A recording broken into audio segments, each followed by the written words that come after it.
If there's one thing American boat manufacturers know how to do, it's build these little pocket cruisers. Hi, I'm Barry Thompson from Powerboat Magazine. Today we're looking at the Crownline 264Cr.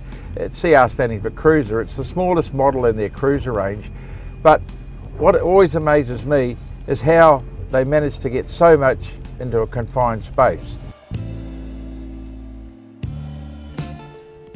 Crownline have a reputation for high quality, not just in their construction where they build their boats, but also in all the fittings and fit out. And it's a boat that you buy and you really don't have to add anything. Eagle Motorsports in Bullhead City, Arizona, presenting Intense Cycles e-bike, Taser MX for all your trail riding needs.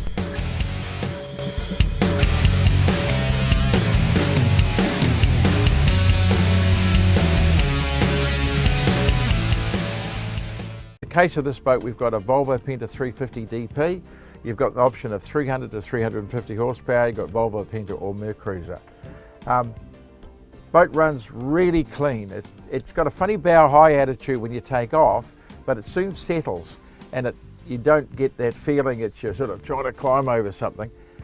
I think it's going to be very good in the rough water. I haven't actually tried it, to be fair, but I think it'd run really well. The bottom has got the patented Crownline hull under it with the fast bottom and with the air dams on the side of the chines and the little wings.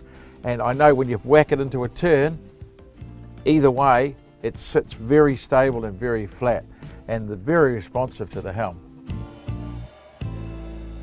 The boat you probably sit down to drive, it's got a really solid screen around here with a stainless surround. No wind on your face when you're running along.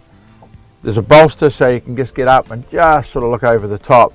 Or if you prefer to stand, as some of us do, especially when it gets a bit choppy or you're coming into the marina, plenty of leg room behind the wheel, which is adjustable, and the double helm seat.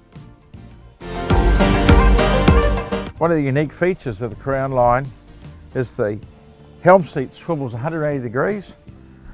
You drop a table in here and you've got comfortable seating for 5 or 6 people for your afternoon cocktails. You've got a wet bar with a sink unit and then a storage area underneath, which in this case has got a chili bin. Crownline have paid a lot of attention to making the rear area a focal point of the whole cockpit design, giving it that real fun in the sun appeal. Gone is a simple bench seat across the transom, now replaced with a very cool multifaceted pad that transforms from a forward-facing rear seat to a full sunbed. With no side decks, Crownline have come up with a very smart way to access the bow area by converting the sliding cabin door into external steps. A hinged centre section of the screen opens for easy access to the foredeck and a sun pad. Crownline have made sure that if you're going to stay away overnight in the boat, then you can do it in comfort.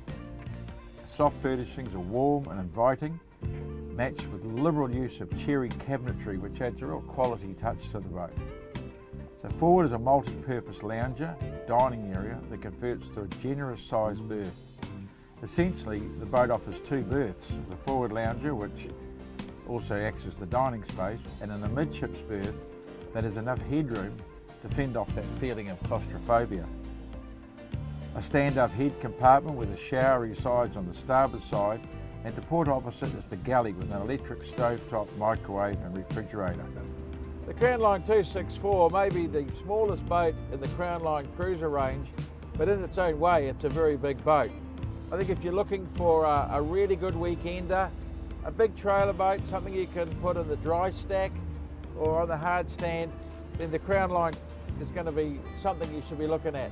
It's a lovely boat. I can imagine sitting at a Cow for a few or 3 days, or Lake Taupo or around the Marlborough Sounds. So I'll see you later. I'm going to head out to the barrier now.